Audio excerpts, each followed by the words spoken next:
Welcome to the Eyes Wide Open Life podcast. This is Rocco.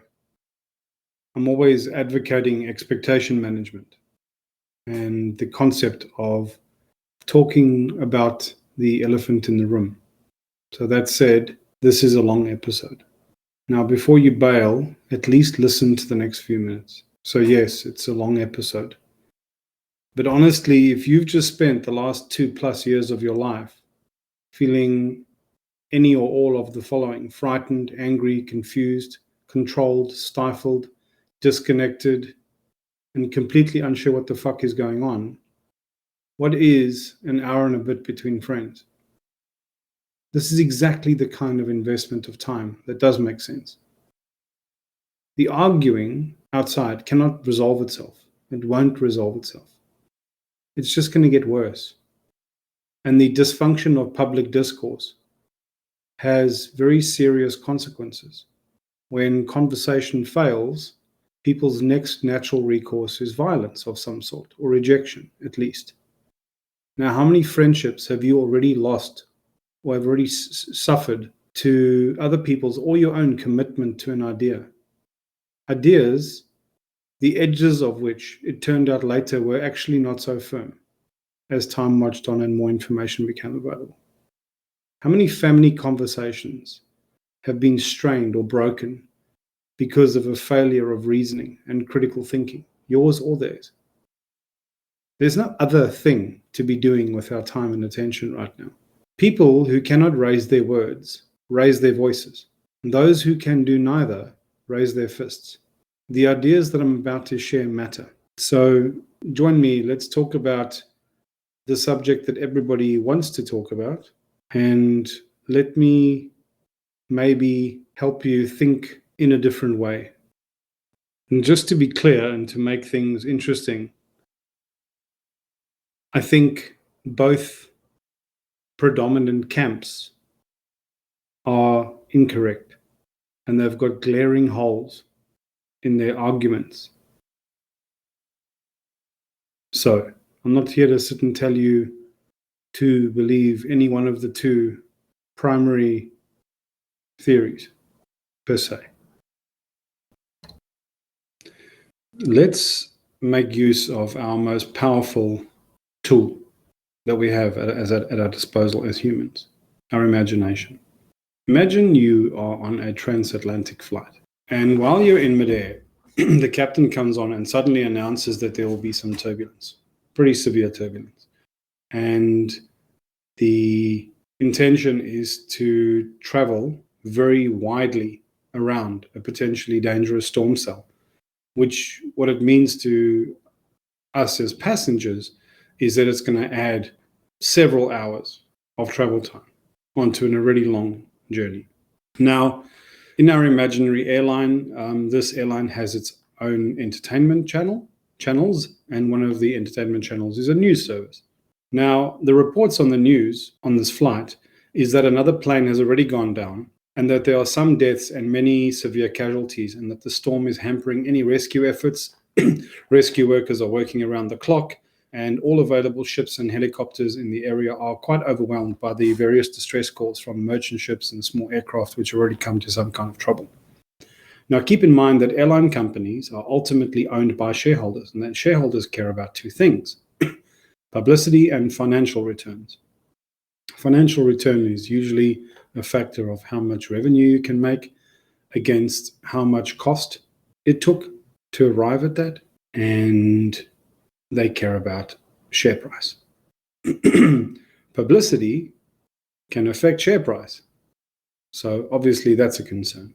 Now, the reason that the captains and the flight staff and even the mechanics, even the presenters on this news channel, the reason that they trained and incentivized and instructed to behave in a certain way or to choose to avoid certain risks or language, it's ultimately about this public embarrassment question, and the kind of public embarrassment that would be caused if there was an incident, especially one that resulted in negative publicity, where on investigation it was found that it was avoidable. In other words, the culpability or blame sits with them. They're especially allergic to that, and that's what their processes are designed to avoid or mitigate. It's also worth noticing that companies like an airline specifically are only as risk averse as they absolutely have to be. And the reason for that is because taking too many precautions translates into extra costs for fuel, salaries, maintenance, whatever it might be. Now, imagine this plane that we're flying in is a new model. We're on the virgin flight of a new kind of plane. It's its inaugural flight. And because of that, there's a couple of interesting things. First of all, the plane's got additional features which we've never seen before. It's got a new kind of engagement and entertainment system on the plane. People can text and memo each other like a kind of messaging service. It's got a new kind of seatbelt. And because of this, there's also certain key people on the plane that have the first virgin inaugural flight of something. They want to be part of the press release on the other side of the flight, etc. So these people are all on the flight because it's in their, a good flight with a good news story would just be like the kind of incentive that they need to get the best return out of their project, their efforts, their livelihoods, etc. Now, on the plane with us are a bunch of people with extremely strong opinions. That's because an airplane passenger complement is a subset of the public. So that means there's a couple of people on there that are already afraid of flying.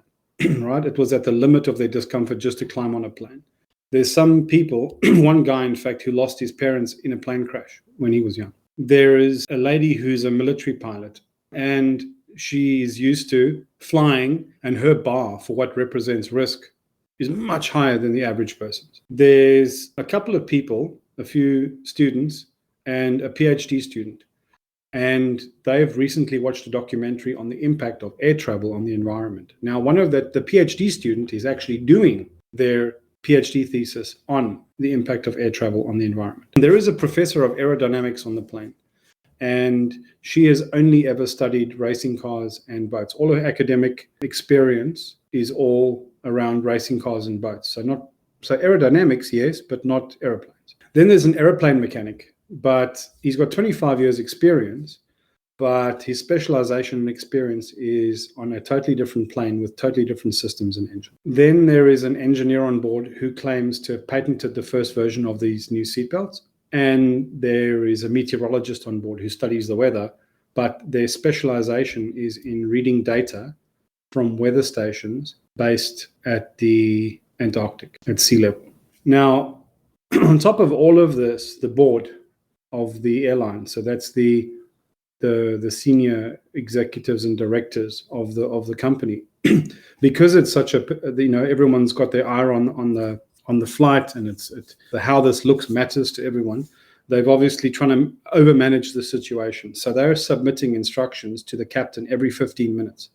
Now, like any corporate company, they've got a communications arm. Now, what you'll know about communications arms of corporate companies is they're not incentivized to care about the actual issue or problem or scenario ever being discussed. It is their job to craft the language, whatever is being communicated, that always puts the business that they work for in the most favorable light.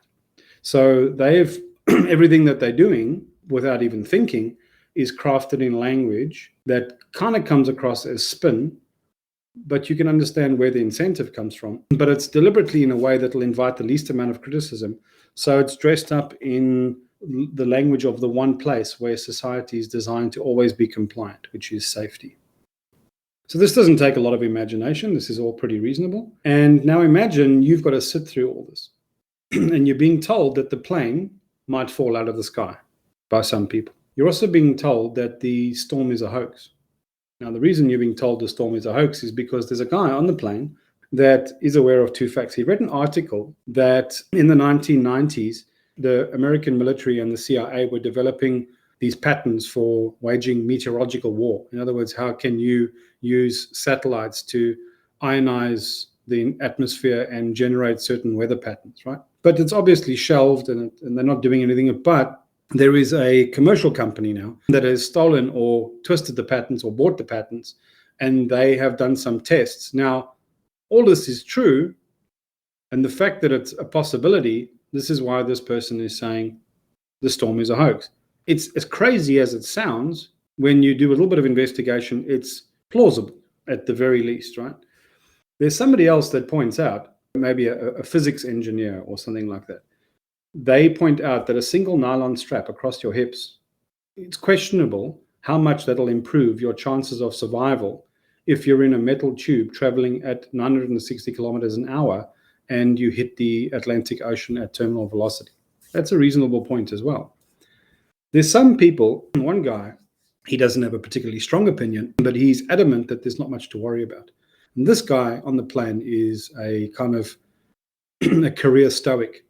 He takes pride in the fact that his bar for panic is set very, very high, and he can write all sorts of stuff out without flapping or becoming concerned. So he's definitely not the barometer for stress or pressure that the rest of the average among the passengers would probably feel. Now, at some point in time, some passengers, they get busy on this internal chat memo function that we spoke about as a new feature of the plane. And they start relaying bits of information, because this plane's also got the internet on it, right?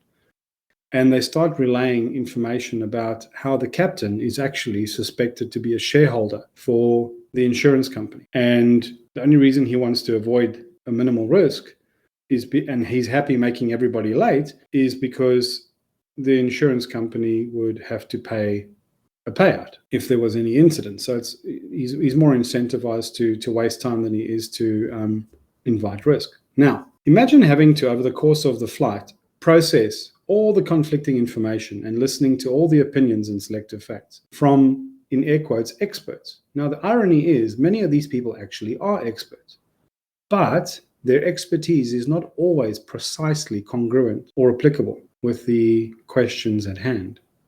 The question is pretty basic in the beginning. The question starts off with being A, fly through the turbulence, since the storm is just a storm, or potentially even a hoax, or trust the pilot and fly around the storm and add several hours to your trip. So while everybody was flying and eating snacks and watching movies, there was this general default of consensus amongst all the passengers, because there was no reason for them not to. They had their expectations met. But this consensus sort of hits a fork in the road, and it's branched off in two directions that we've just mentioned. Either fly through the storm and handle this turbulence, or go the long way around and add hours to your trip. The problem is, at some point in time, each of the main branches also hits forks in the road. And then they further branch off in other smaller variant directions. Now, there's not just two main schools of argument. Even amongst the schools of arguments, there's extremes. There's all sorts. Now, you have to work out if storms are natural, or if this storm is man-made, and if it's designed by this like evil fuel company to ensure more fuel is used. If the storm is natural or man-made, and the turbulence that feels scary, but it's actually survivable, is any worse than any usual turbulence felt on any other flight. You don't know, right?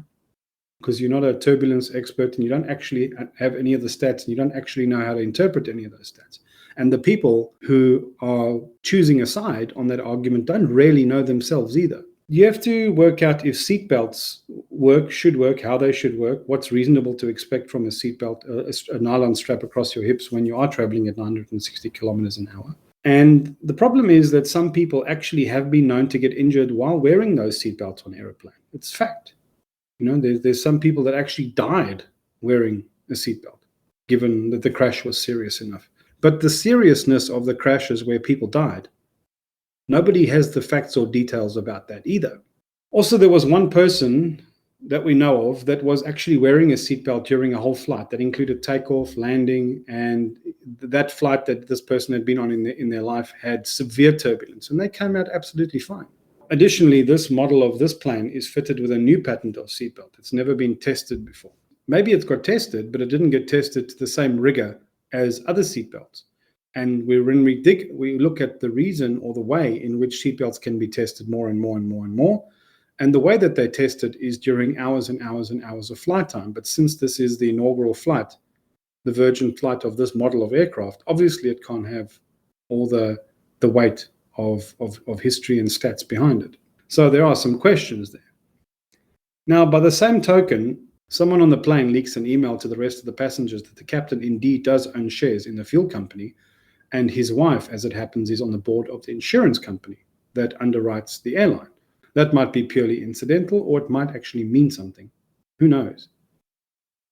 Secondly, you're aware that airlines have been screwing with people for years, trying to cram as many people into a plane at a time as possible. Because obviously their actual incentive is not to give you this experience that's on the front cover of the in-flight magazine.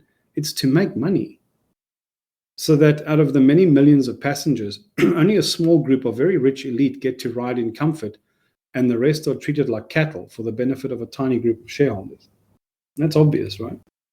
Finally, you are already very clearly aware that all the bureaucracy and safety checks and scrutiny and treating you like they are doing you a favor, treating you like a potential suspect every time you travel. Like you get your shit scanned and you have to prove your identity a dozen times over. It just seems, especially when you know that you have no ill intent, the effort seems completely distended to the problem from your perspective. And you also realize that they're quite happy to do this, spend this disproportionate amount of energy and time wasted at your expense in the interest of safety, because it's actually a PR sort of veneer to make the airline appear as if they care about safety. But really, it's just the laziest way to manage and avoid risk, which is not unique to airlines, but it doesn't make the problem go away.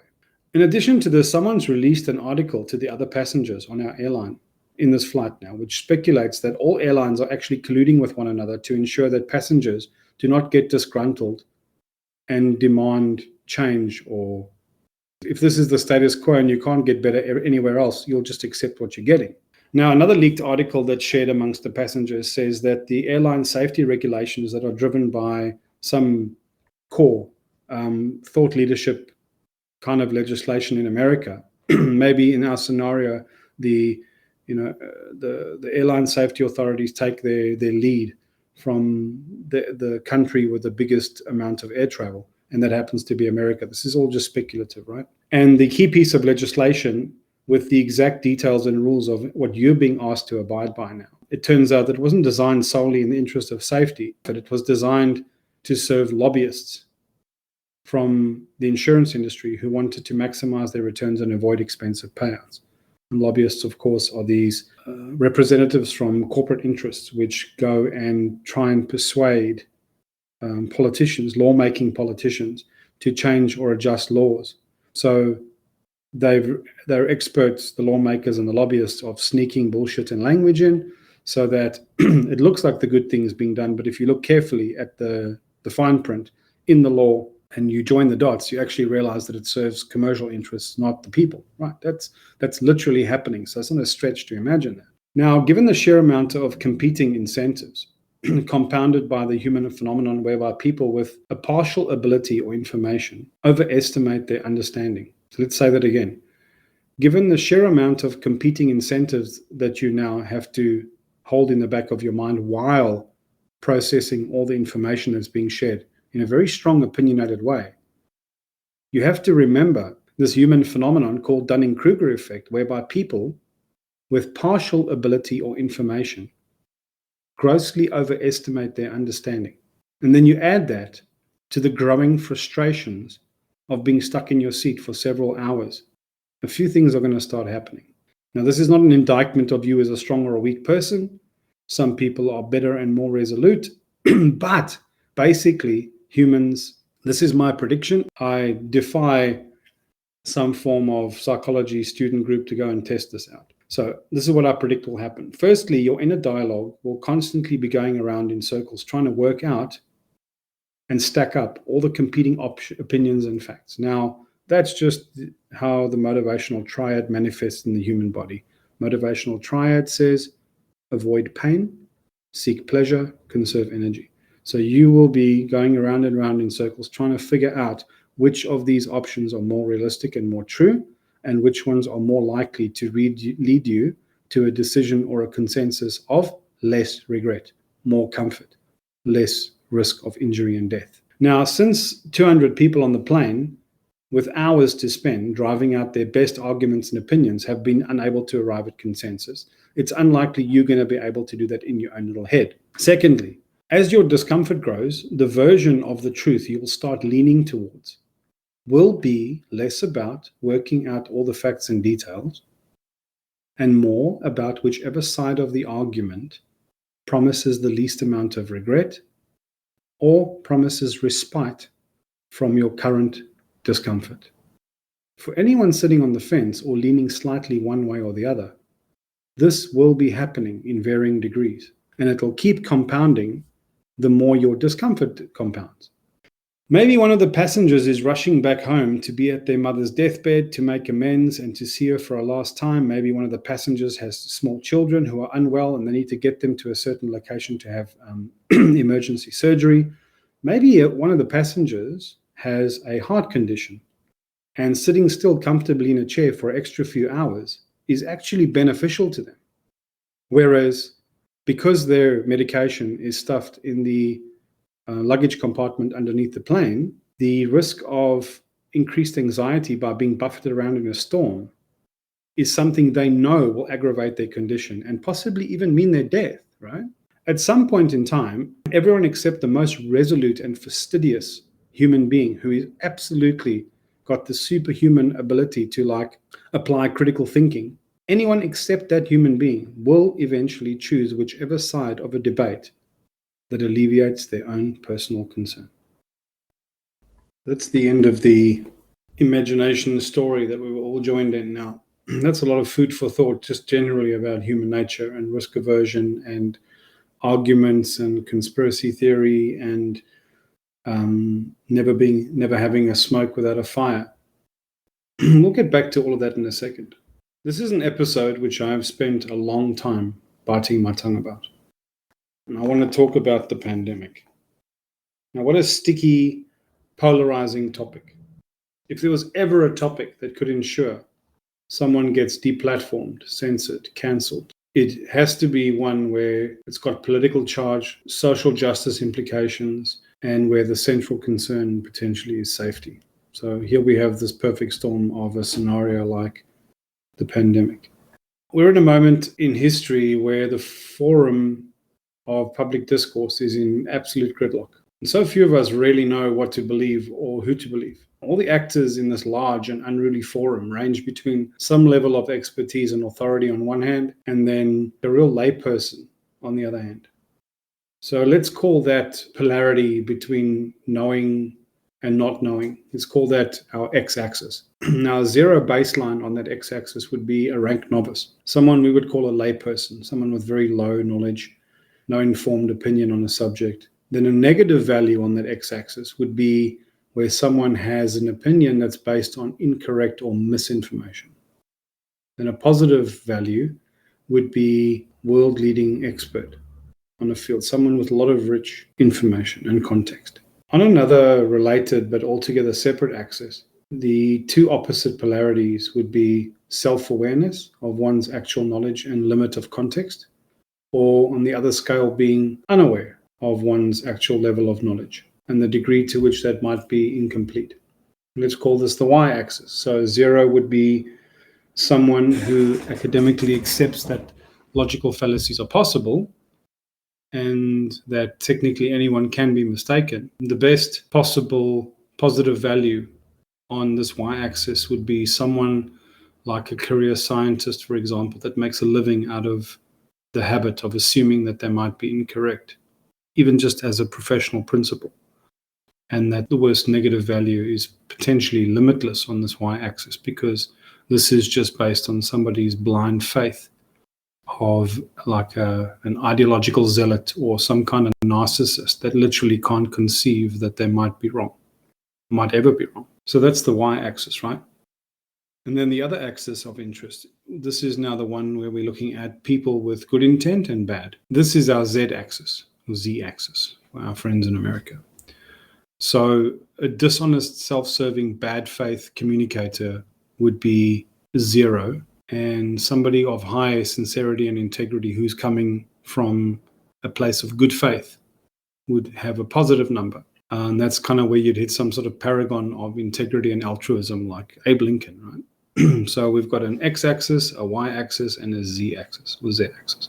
Now, just think very carefully about those three. The x-axis was how much knowledge or a person had that was accurate and aligned with reality on the positive side.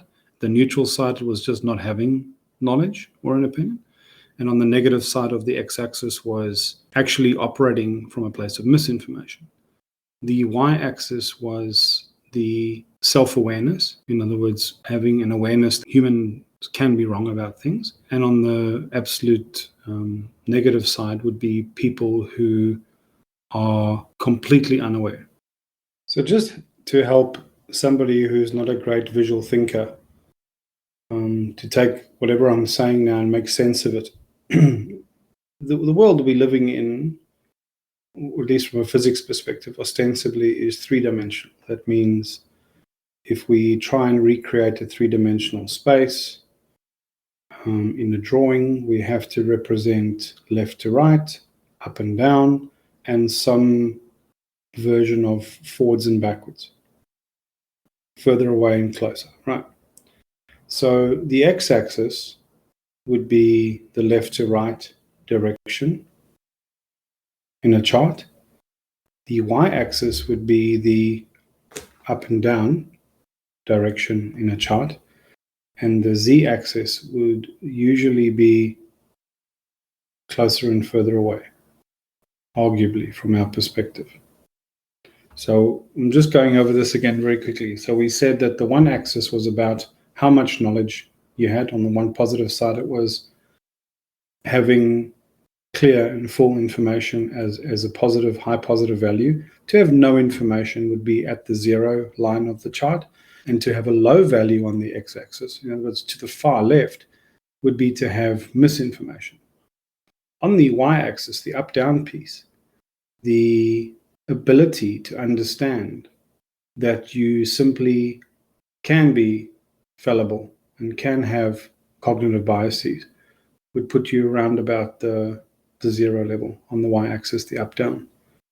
To be really, really good at bringing critical thinking online and checking whether you're triggered and checking your cognitive biases real time, constantly, all the time, like somebody who's a practiced meditator or somebody who, like a scientist, makes an effort, considerable effort all the time to almost in the utility of a way to act as if they know that they could be wrong. That would be a positive value.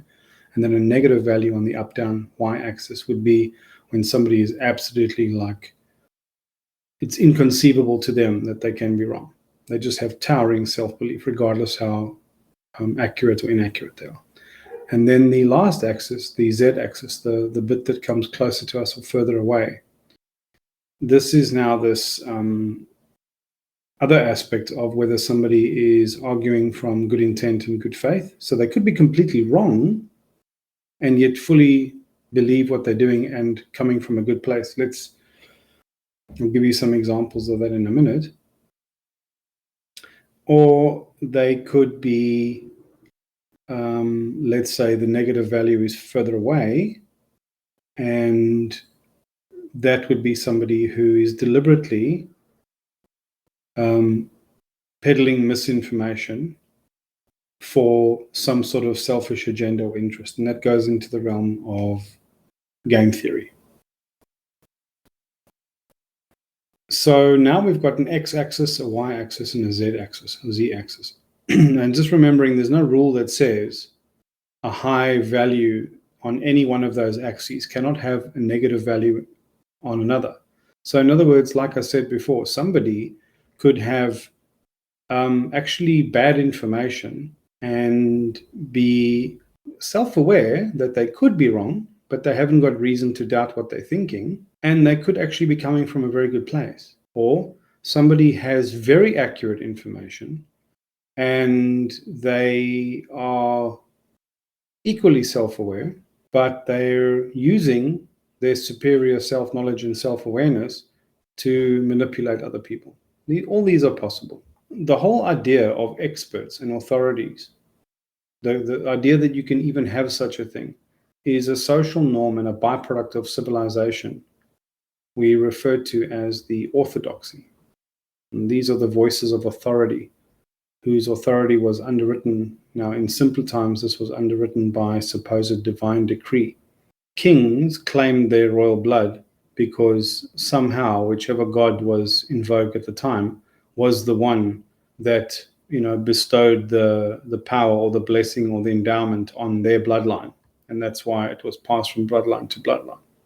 And priests were, of course, the intermediary between the people and the gods. So our oldest ideas of experts and authorities was because this is what God said. In modern times, the way that orthodoxy is defined is by a shared narrative, like a shared story of democracy or hierarchy, like a degree or an honorific or a formal title. The person that we call the managing director of a company, or the professor or a doctor. Now, the opposition force in a society to the orthodoxy is called heterodoxy.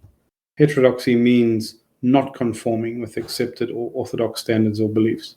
Now, mathematically, if you're trying to get to the truth of something and two sides are arguing until they're blue in the face, it's impossible for both sides to be right, for both sides to have an accurate take on ultimate reality. It's not mathematically possible. And it's mathematically extremely unlikely that if we find an issue, like most things in the world are today, that are split 50-50 or even 60-40 or even 70-30, it's unlikely that the whole 40% or the whole 30% cannot all be completely wrong. There has to be something that so many people in very large population group are attaching even their misguided beliefs to. There's never a smoke without a fire sort of a thing. Now, obviously, there's edge cases to this. But to have something persist for so long, there has to be, if you want to sell a lie effectively, you have to sprinkle it with some truth, which means underneath even misguided information has to be some truth. Now, epidemiologists are like a kind of public health worker who investigates patterns and causes of diseases. Virologists are medical doctors that oversee diagnosis, management, prevention of infection. Immunologists are research scientists, specialists who study and analyze and treat diseases and processes that involve the immune system. For a start, these are areas of some very narrow and very particular expertise. And secondly, I am none of these things. I do not claim to have any authoritative opinion on any of these things. As for what I am, my area of knowledge and expertise, where I back myself, is being a philosopher. And I rate myself as being a very capable psychologist by way of field commission. In the matters of pandemics, contagion, infectious diseases, immunization, efficacy of masks, social distancing measures, etc., I'd rate myself as reasonable value on that x-axis. Remember, the x-axis was how much knowledge somebody is sitting with, accurate knowledge specifically. Although given where I've got my information to date, the net overall number will probably actually be made up of a series of values, which might be completely misinformed. But overall, I'd still say my X value would be positive. So the amount of fairly accurate knowledge that I'm sitting with would be probably some way above baseline, but well below where like you would find a cutting edge expert in any particular field. Now, just remember, to understand the context of the whole pandemic, it's not just viruses or this virus or lab leaks or financial incentives or epidemiology or contagion or efficacy of preventative measures. There is a compounding complex combination of so many things. And even if you're pretty sharp and you've got a high X value in one, doesn't mean to say you're not operating on misinformation on another. So let's just keep that in mind. It should be worth noting that some actual doctors, an actual medical doctor, some actual doctors are not actually up to date with the latest information in every field, in every medical field.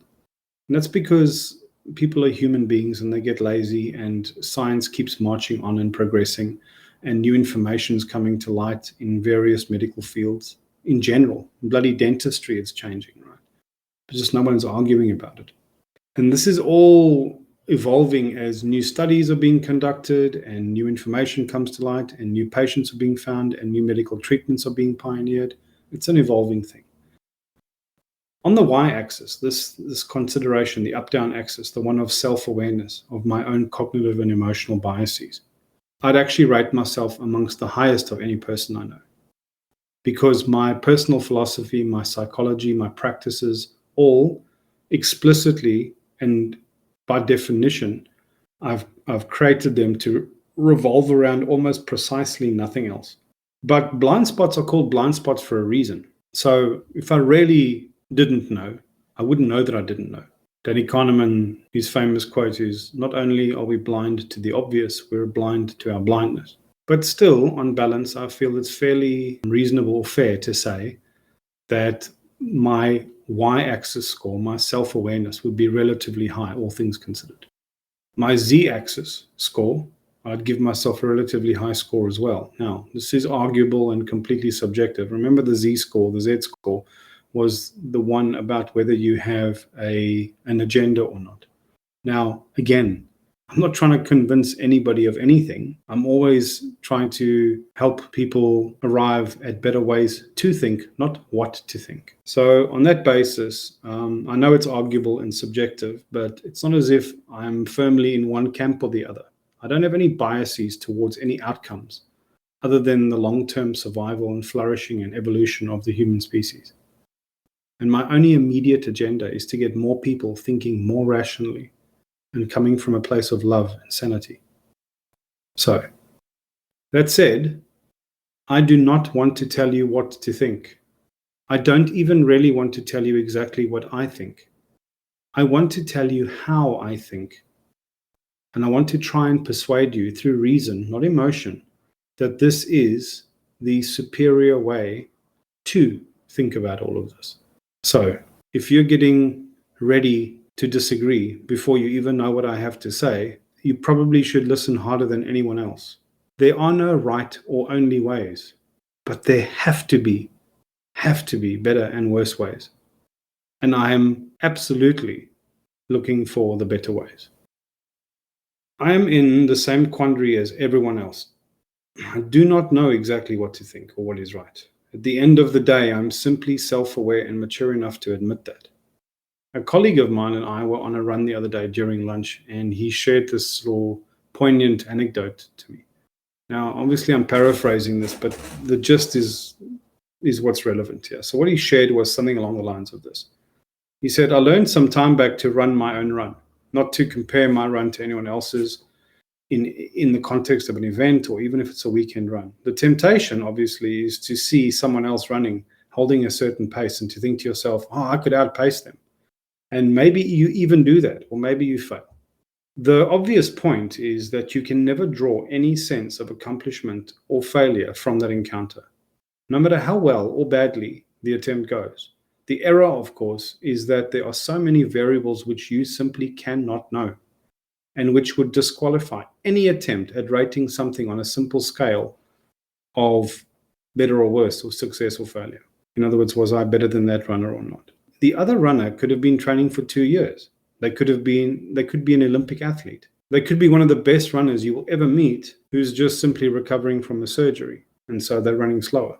They could be deliberately doing a recovery run, which is part of a program, which means you have to run slower on that day, or for that leg of the run that you're encountering them. Or they could just be on the back of some 15-mile run, and they could be flagged and exhausted already. And while you're still fresh, there is nothing that you could conceivably draw from that encounter.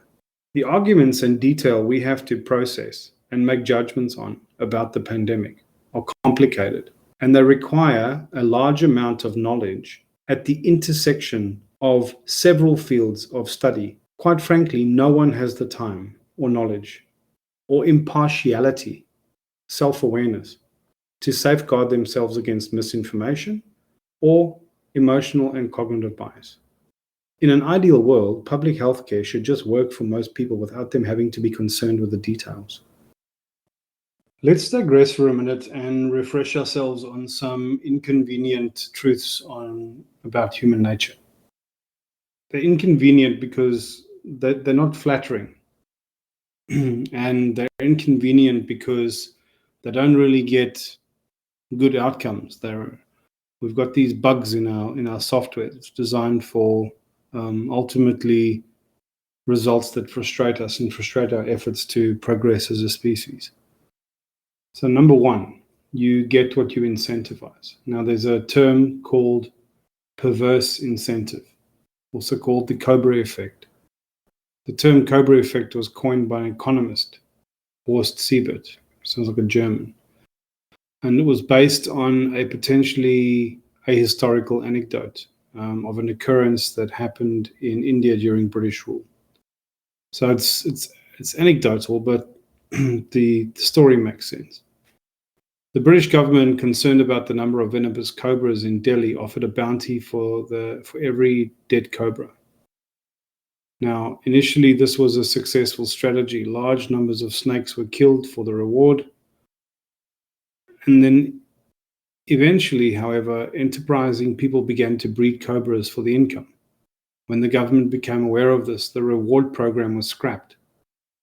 When cobra breeders set their now worthless snakes free, then the wild cobra population further increased.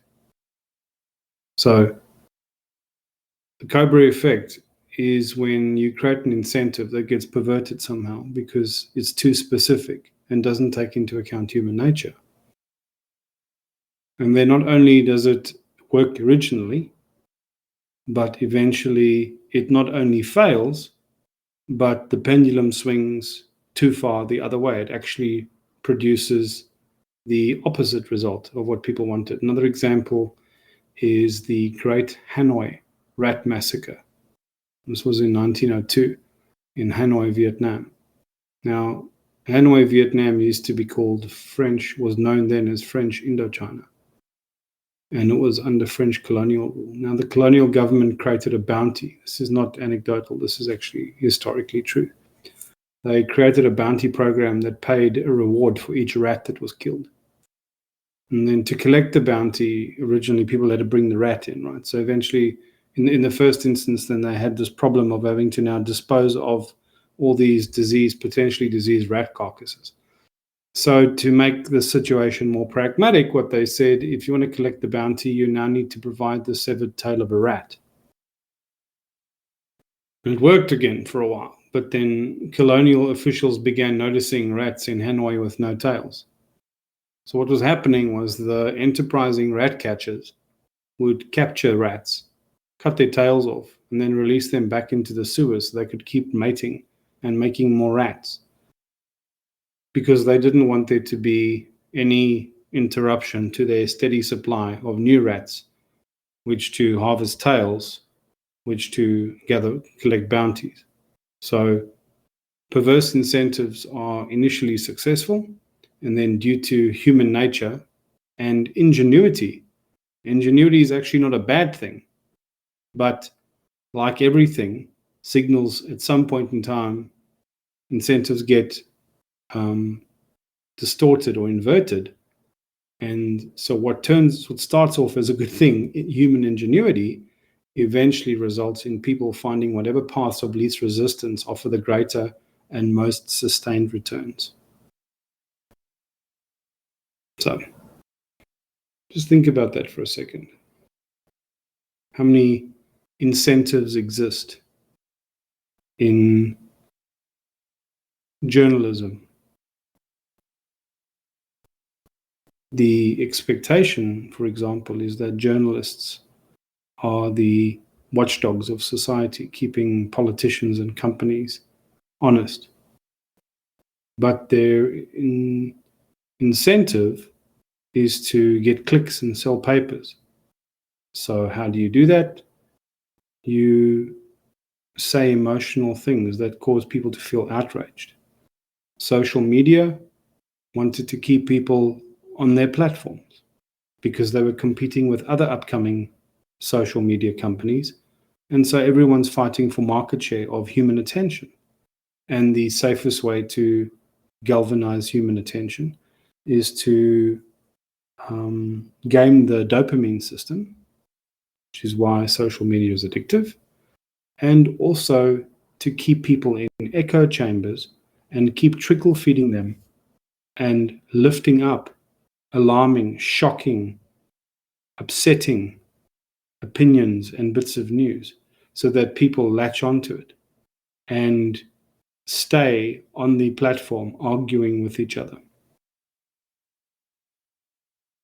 Governments, we put them in place to help govern people because nobody wants to be worried about the minutiae of sewage and water control and healthcare and all that crap. You want some invisible force in the background just making shit work. It actually helps us, frees us up, ideally. But governments are incentivized and only given, like, let's say 4 years to stick around. And if they fuck up in that 4 years, it's not in their interest to admit that they fucked up and did something wrong, because the opposition party in a very strong democracy, which sounds like a good thing, is now ready and waiting to pounce on them and absolutely twist the story to their own advantage so that they can capitalize on that failure so that they can come into power. And as soon as you come into power, you inherit the financial books and the bad decisions of the previous government, and then you spend 2 years trying to undo whatever they did and blaming them for everything that goes wrong. And the next 2 years as a government, you spend trying to plan your campaign and cover your ass so that you can sufficiently coerce public and tell them all the shit they want to hear so they'll re-elect you. So the incentives are upside down. In every conceivable level of society, social function, social order, our incentives are pear-shaped. Scientists are paid, academics are paid via grant. Grants are awarded from corporate companies. Scientists and the people that award the grants and split the grants up between different scientists on a campus or in a university, it's not in their interests to say or do things that's going to stem the flow of future funding. So science becomes badly incentivized.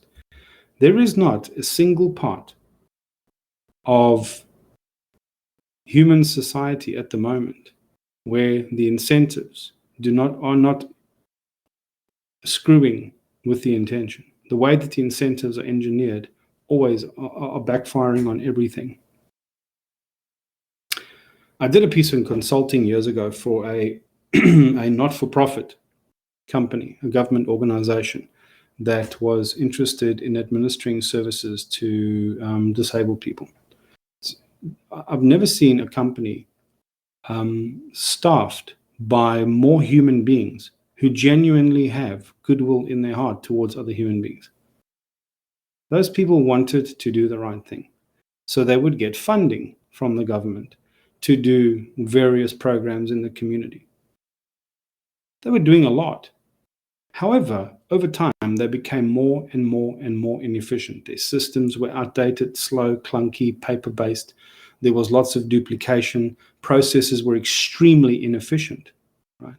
So eventually, your best efforts to make sure that every single penny that comes through the door gets diverted immediately to frontline services, that you become so frugal that you can't spend any money on improving yourself or any money on anything except the people with the greatest need, which was the disabled community of that they were looking after. Their failure to stop and invest in sharpening their own axe means they become inefficient at chopping wood. There is not a single incentive if you don't stop and apply critical thinking and the rigor of moral philosophy, if you don't step back from the raw bleeding edge of need, that will not ultimately backfire on itself. So, number 2, hierarchies select for sociopaths. So our institutions, our education systems, our government organizations, our businesses, every substructure of society that keeps this whole insane clockwork ticking along is built on some form of hierarchy. It has to be like that because the ratio of leaders to followers cannot be one-to-one. There has to be more leaders than followers. Otherwise, tribes wouldn't survive. Leadership has to be decisive, because if you spend all your time ruminating, you'll get caught with your pants down. That's just a fact of life. That doesn't mean the way that we elevate certain people up the hierarchy that get positions of control or power are the right ones, or there for the right reasons. The problem is power attracts the worst and corrupts the best. It's a quote by a guy called Edward Abbey. He said, power attracts the worst kind of people and corrupts the best people. The more power someone is exposed to, especially if there are no mechanisms to check their power, that is, to allocate or retract power based on merit or performance, human nature is susceptible to corruption.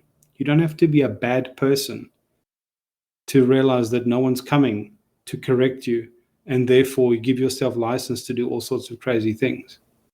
You can't easily draw the line in the right place yourself. With power always comes control, and with control comes power. And now the problem with that is that's a self-feeding loop, a dog that chases and catches its own tail. So what does that mean? It means in the organizations that we rely on for some form of thought leadership, leadership of journalism, leadership of government, leadership of healthcare, leadership of science and discovery, every single one of those, aside from being badly incentivized, has a power and decision-making and control hierarchy that is populated by people who arrived at their position without being the best people for the job, and who are not incentivized to let go of power or control. What do you think just those two things do in this landscape of misinformation where people don't really know what they're talking about?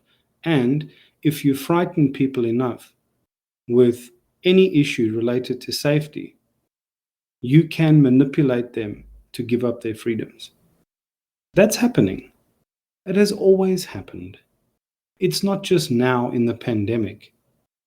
It is a universal part of government and people that has always existed, and it's the reason ultimately revolutions happen and people overthrow their governments, or people like the founding fathers leave their original mother country and strike off and try to do something different because they resent the yoke on their necks.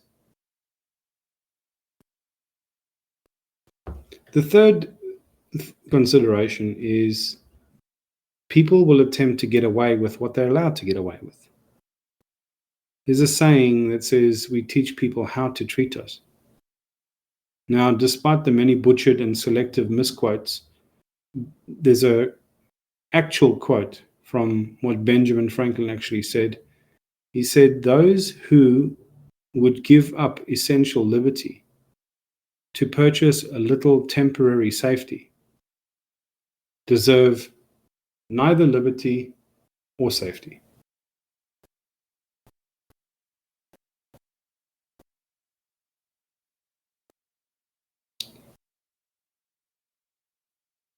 We don't always know when to bring courage to the party and to say no or defy.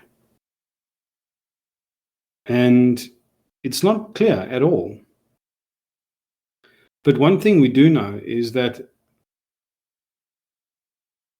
if humanity survives 100 years from now, if we manage to survive all the shit that we're putting ourselves through, and the experts of that time try to discern the root cause of our dysfunction, it will be the sins of man against man committed in the name of safety. So here's the crux of the matter then. Start with any side you like of this argument.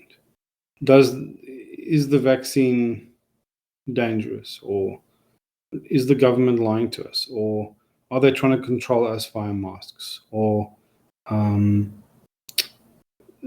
even more nefarious thing that somebody created the virus in order to sell the vaccine, and now this is a form of perpetual control, and governments are in cahoots with pharmaceutical companies.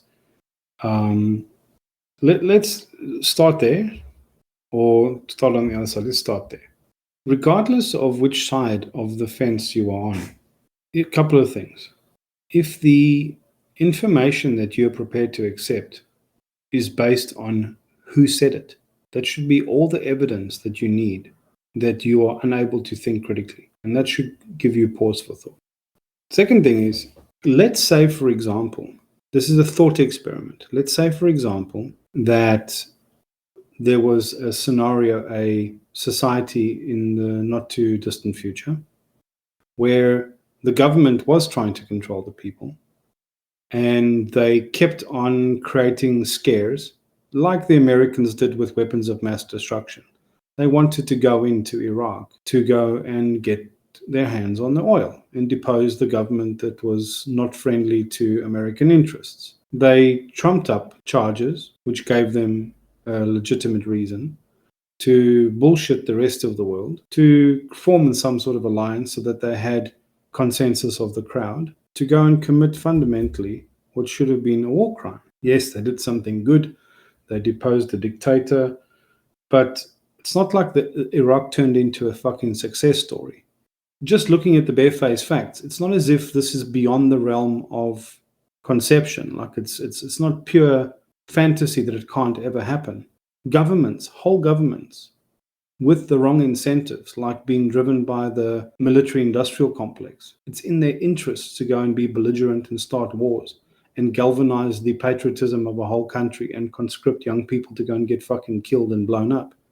Because they get to sell shit, and at the end of selling all that shit, they get oil. I mean, it's just money on top of more money, right?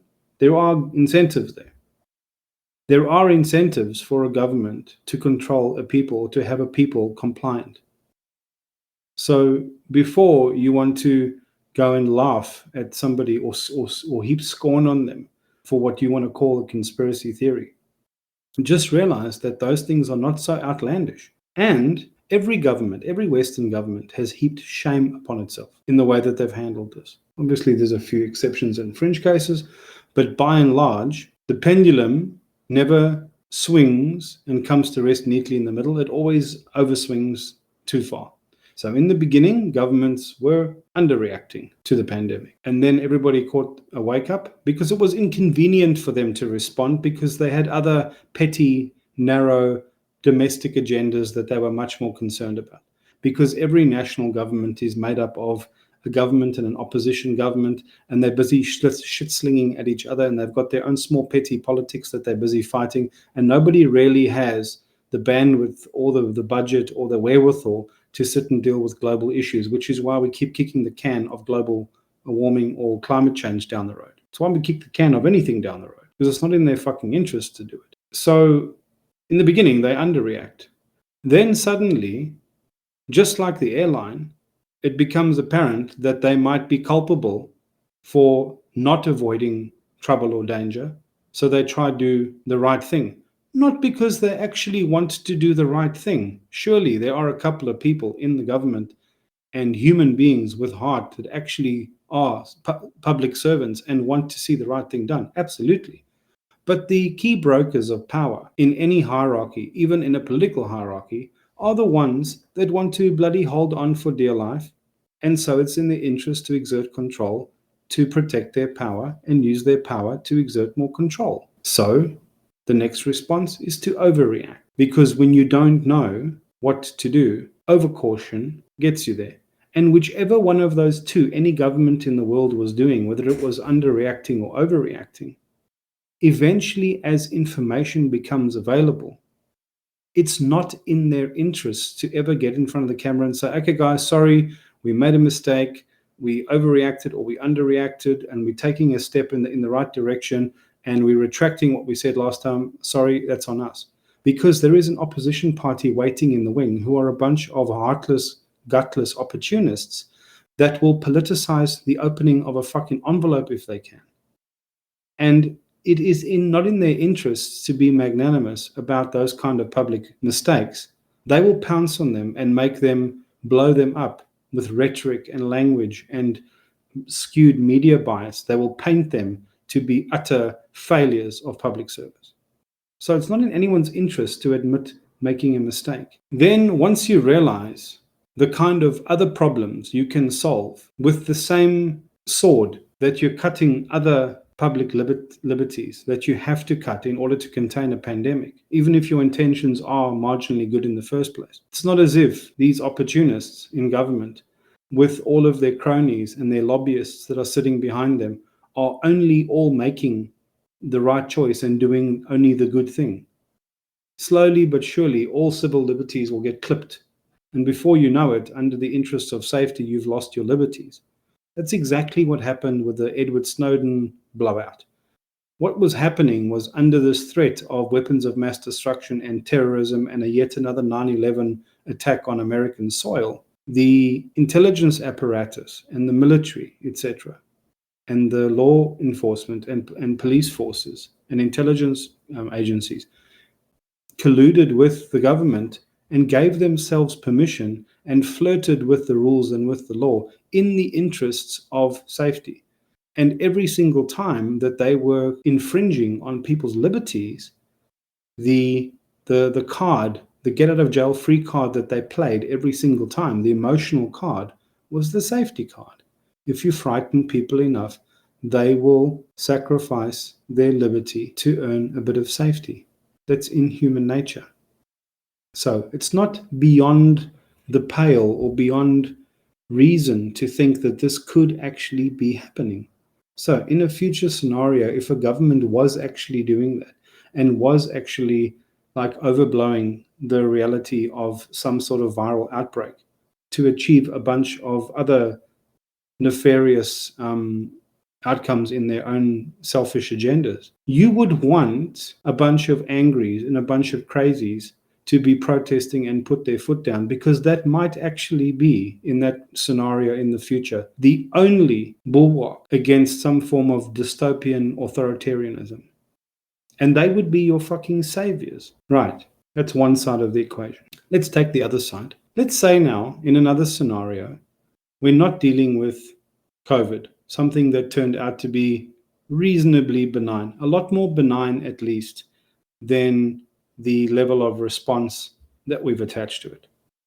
It's not to say people haven't died and people can't still get sick, but it certainly seems to be the case that I'm certainly not worried about COVID in day-to-day. I'm not worried about my family. I'm trying not to get it casually, but I'm certainly nowhere near the level of neuroses, panic, concern that I was when everything first came out. I've had to moderate my thinking and change my mind. That doesn't mean I'm a fool. Smart people change their mind in light of new evidence. We're supposed to do that. It's not a flaw. It's a virtue. It's a merit. But let's say, for example, another much worse virus comes out, like a kind of flesh-eating thing that makes babies' head shrinks, and it's much more contagious than the common cold, and it's more horrific than Ebola, and it kills quicker, and that thing is just fucking spreading, right? And then, in the face of that, you had somebody who's a bit of a doomsday prepper, or they fear the deep state, or whatever the case, and rightly or wrongly, they fear the government they're a libertarian, and they fear the government taking too much control.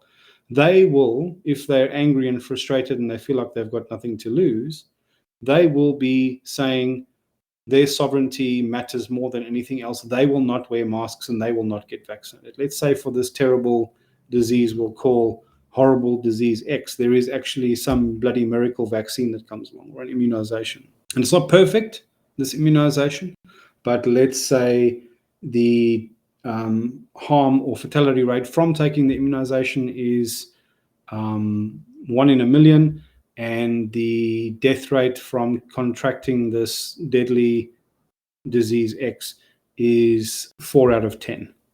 The numbers alone dictate that you'd want to throw the dice on the vaccine, right? So let's just assume that's the case. And everybody actually wants to stay alive. And this virus in our thought experiment is so virulent and so dangerous and so contagious and so deadly that it's absolutely decimating the population. And it starts coming close to your hometown. And you've got a neighbor or a colleague at work that says, fuck that, I'm not wearing a mask. You have to respect my sovereignty. I'm not getting a vaccination. You would want, if you're sane and that scenario was true, you would want a government or an authority or some form of enforcement to clip the wings of that person's misunderstanding about the extent of sovereignty in the interest of keeping the rest of the population alive. Now, in any one of those two scenarios, if you still think they're not possible, both of them are not equally possible, it's a thought experiment. 5 seconds and a bit of imagination, and I can drum up ever more compelling and extreme conditions where eventually a sane person would go, on the one hand, in the first scenario, actually, yes, I would want the internet secret organizations to fight the evil government and protect my liberties. There is a scenario where you would want that. And equally, there is a scenario, bad enough, where you would want a government or a power greater than yourself to intervene on behalf of you and in the interests of human safety. If you can't see that, you're intellectually dishonest and you can't really be part of this conversation. So here's the thing. If you can't clearly see and admit that both of those thought experiments, both of them, are completely plausible, and that they're, given enough extreme circumstances, you would, as a sane person, want both of those things to happen. You would want some conspiracy theory nutters to get a percentage of the population amongst their best mates to go out there and catch the government out and do all the ferreting and uncover the bad incentives and expose the crooked corporates, etc. You'd want that. And in the second scenario, if there was an actual dangerous disease, you would want vaccines to be mandated. You would want social distancing and precautions to be mandated in the interests of staying alive and keeping your family alive. And if you can't see that, then those 3 axes we spoke about, there was 3 of them. The one is I have the right level of knowledge, or I'm self-aware that I can be mistaken or wrong. And the third is I'm coming from a good place. You just need your y-axis, the inability to understand that you could be wrong about something. You just need that to disqualify you from being part of the solution and thereby making you part of the problem.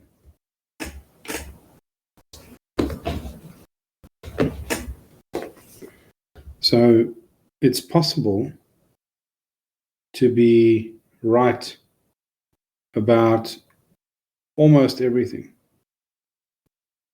And it's possible to be right about almost everything and still wrong about only one small thing. And it is possible for that one small thing to matter significantly in a way that changes all the other things that you're right about. That's possible. Now, one of the other considerations in this is that if you think for a second pharmaceutical companies have only good intentions or that they're here to look out for the health and welfare of the populace, you're a fool. Their incentives will always be to make money and shareholder return, just like the airline. If you think that all the millions of people that have gotten the vaccination and survived are all lying or crisis actors, you're a fool. You're not paying clear attention. If you think that every single person in the population has exactly the same risk profile, either to the disease or to any of the vaccinations, you're a fool. If you think that the fact that some people have gotten sick from a vaccination, therefore it means the vaccination is dangerous, I'm not saying whether it is or isn't dangerous. I'm saying if that was the way that you arrived at your conclusion, you don't understand logic.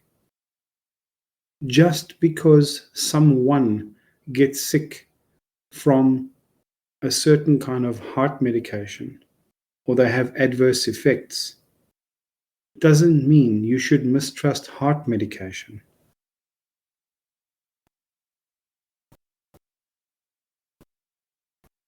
Similarly, if you honestly think that cloth masks really work, you're not paying attention. If you think that putting 4 people in an elevator as you go up to your office at work is safe, but putting 5 in there, the 5th person is now going to catch the disease. Everybody knows all these ridiculous rules about you can't have parties, but you can go to weddings.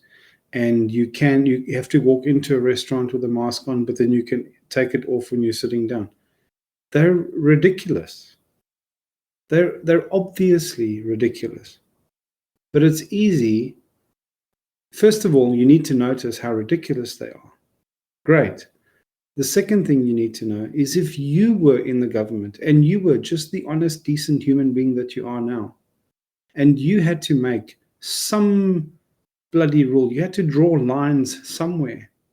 At the end of the day, to keep a population moving and functioning and an economy ticking along, however, you have to draw the line somewhere.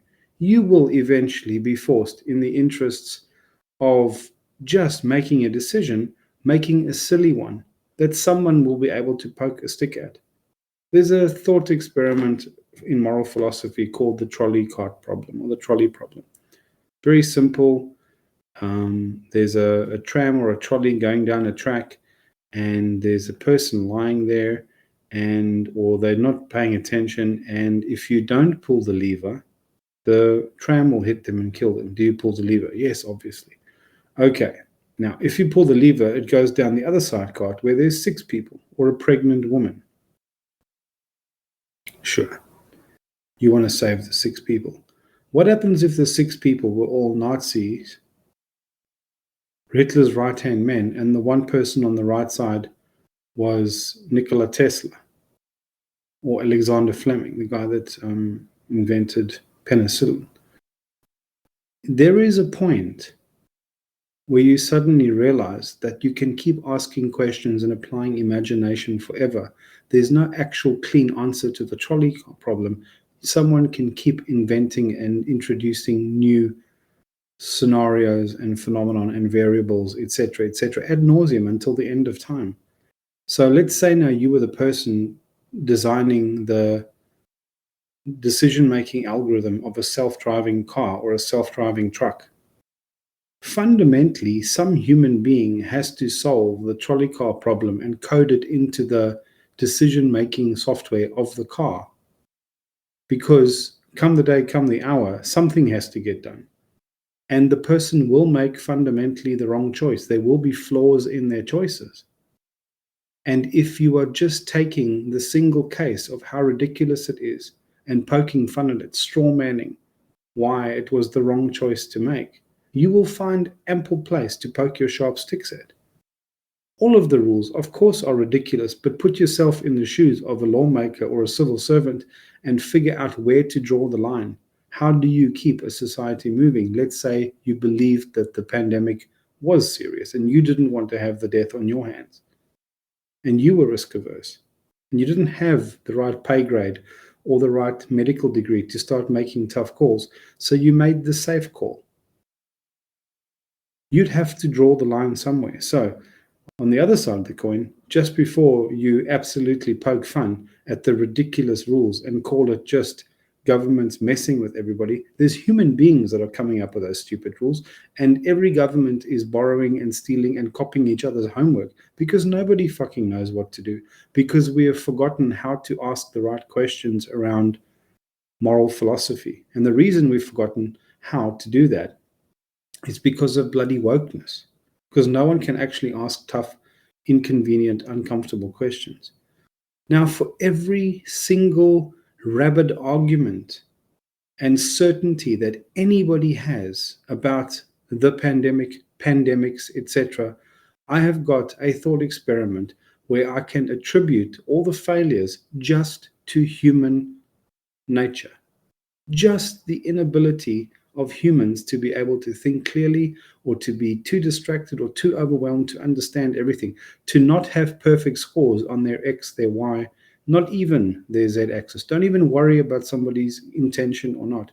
Just axis X and axis Y, just your ability to garner and hold knowledge and get confused by bad information and to not be self-aware when that's happening. Just those two things alone are more than enough. And add to them the nature of hierarchies and the nature of incentives and the willingness of people to sacrifice liberty in the interest of safety. Just human nature answers 90% of all the questions. And if we can bring our vigilance down and put down the knives and the vigilance and the mistrust and start paying attention and listening, maybe we can ask more of the right and the sane questions.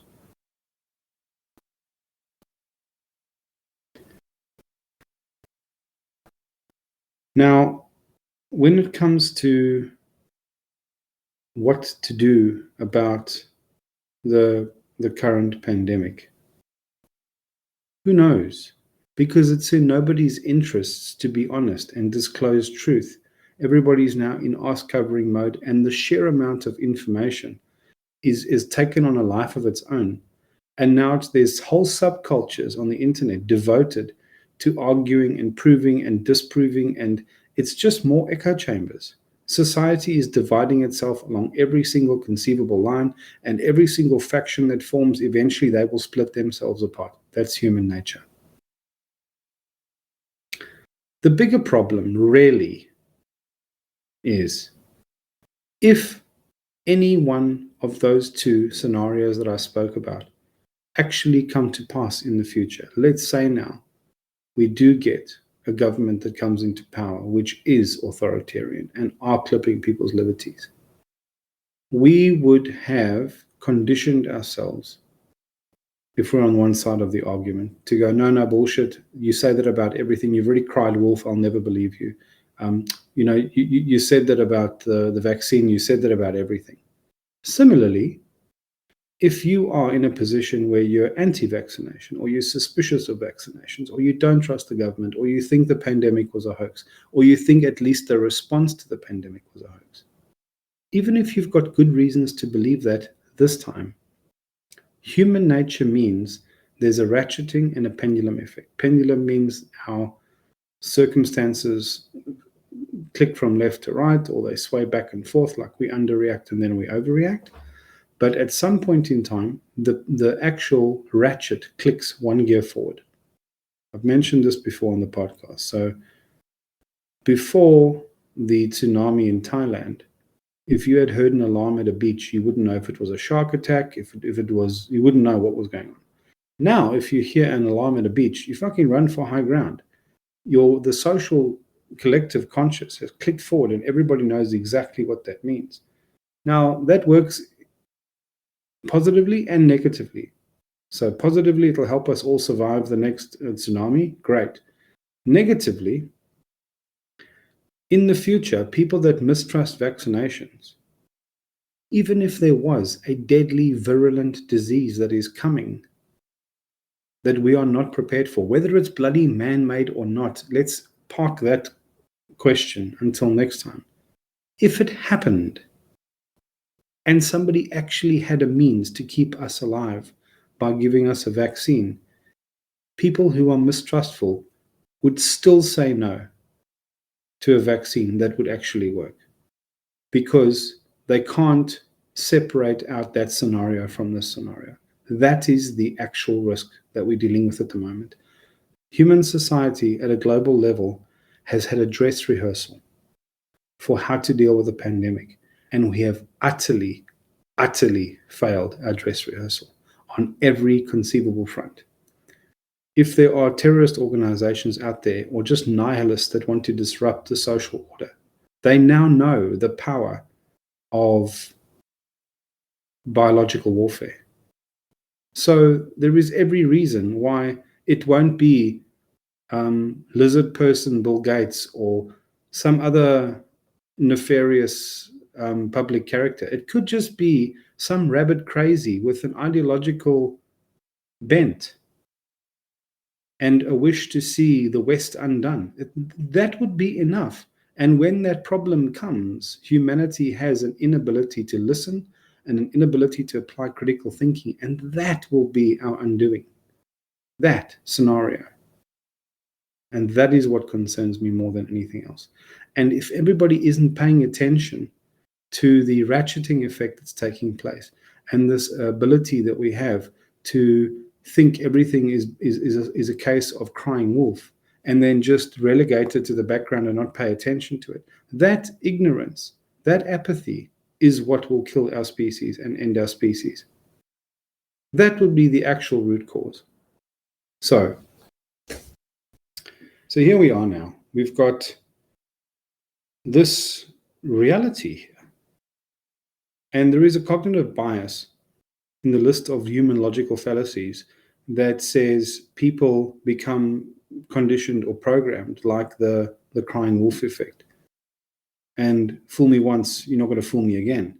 They can't think critically and discern that this scenario might be different to that scenario. It is possible for the one scenario to be completely true now, and in the future for the opposites to be completely true. But they wouldn't know when to apply critical thinking or how to discern between the situation in that. Everybody that's arguing is arguing from what they believe is a basis of facts. Our inability to understand how to read statistics, to parse language that's used that is imprecise. Somebody sent me something the other day and said, a very widely distributed study said X and Y. That's great. Just because a study is widely distributed doesn't mean it's not complete bullshit. You can have a very accurate study that isn't distributed, that is completely true and elucidates very, very useful points with no flaws in it. And you can have absolute abomination of the scientific method and critical thinking that's just confused, skewed, biased for whatever reason, and it gets widely distributed. The distribution rate of a paper has got nothing to do with its veracity and vice versa. And every single other version of skewed language and misunderstood terms and conflated adjectives, people do not listen clearly. That's the reason why you have an entire legal system in America that is around applying like the goodwill of a jury, because precisely the fact that people's memories and recollections of things can easily be imprecise.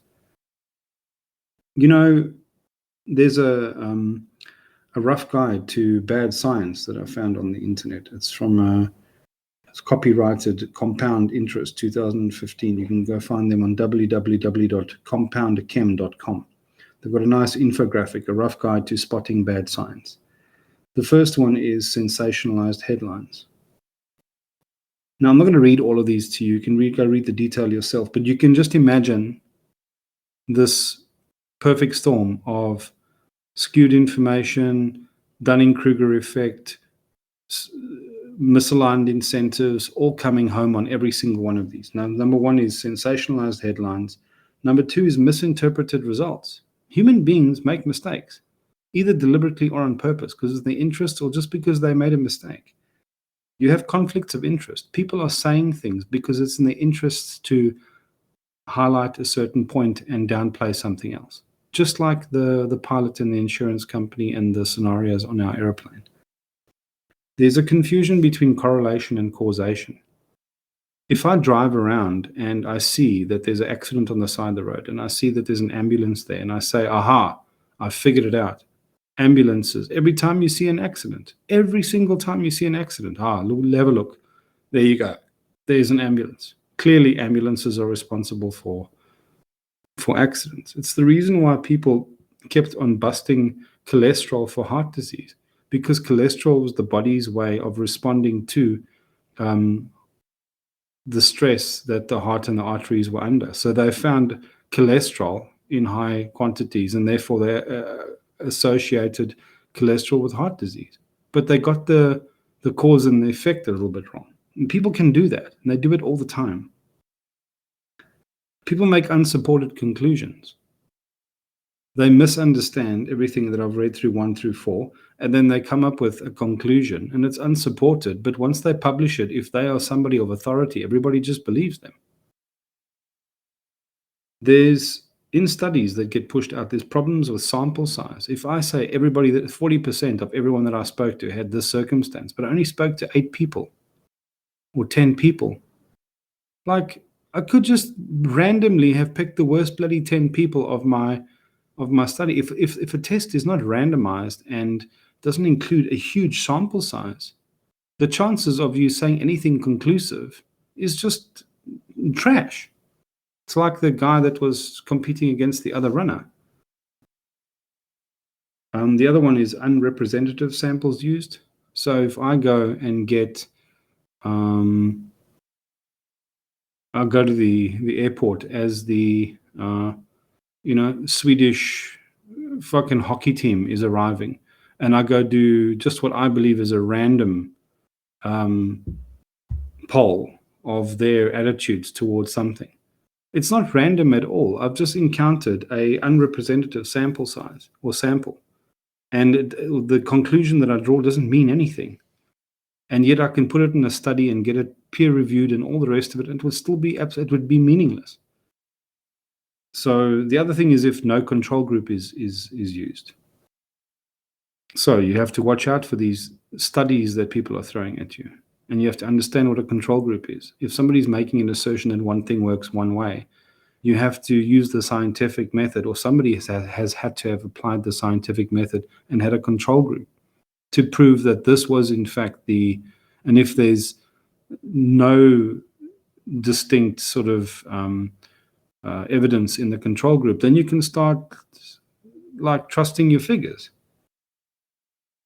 And there's other ones like blind testing, and one of the worst is selective reporting of data.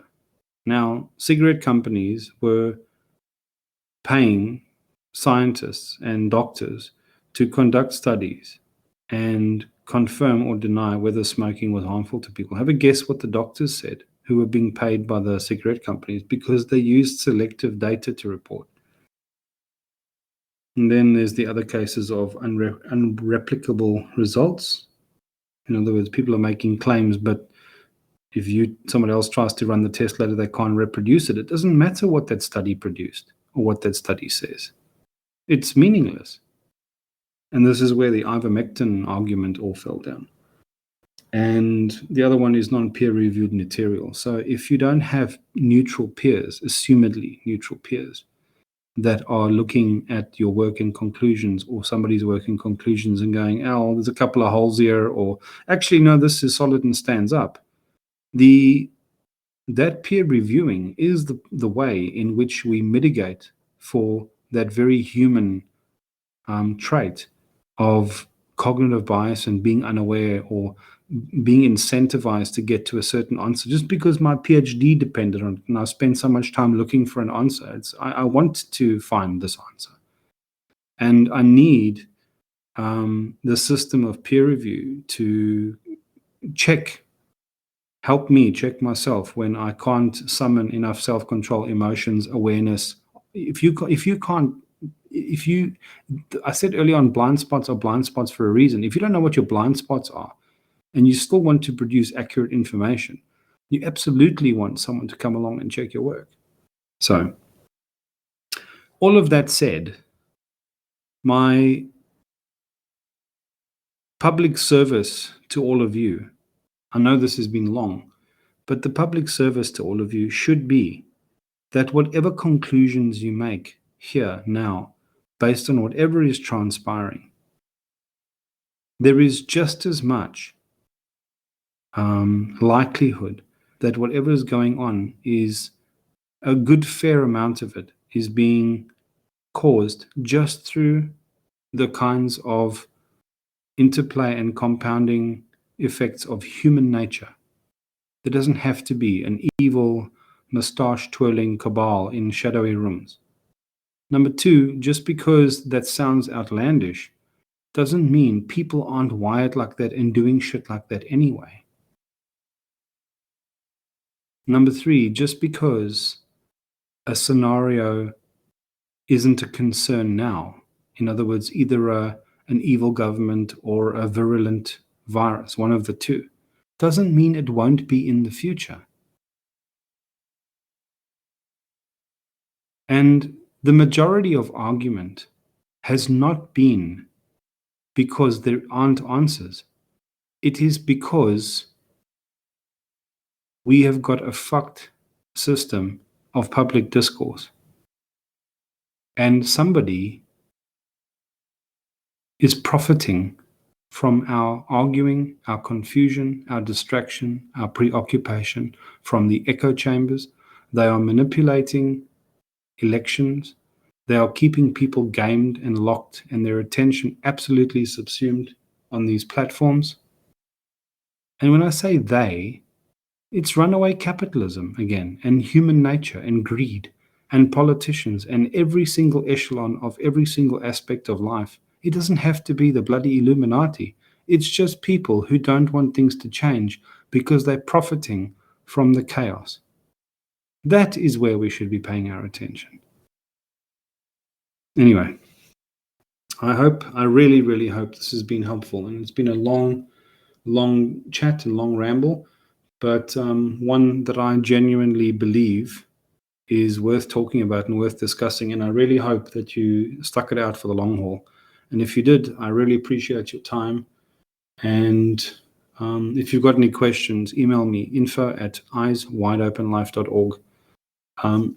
The final thing I'll say is I realized only too late that I often ask people to give me reviews on Apple podcast. And I thought, son of a bitch, no one actually is bothered to do it. And then I realized, I found out much to my surprise, Apple, one of their features of the whole podcast ecosystem is that you cannot see reviews left by people in another country. So if I'm in Australia and people have left me wonderful reviews in America, I've never seen them.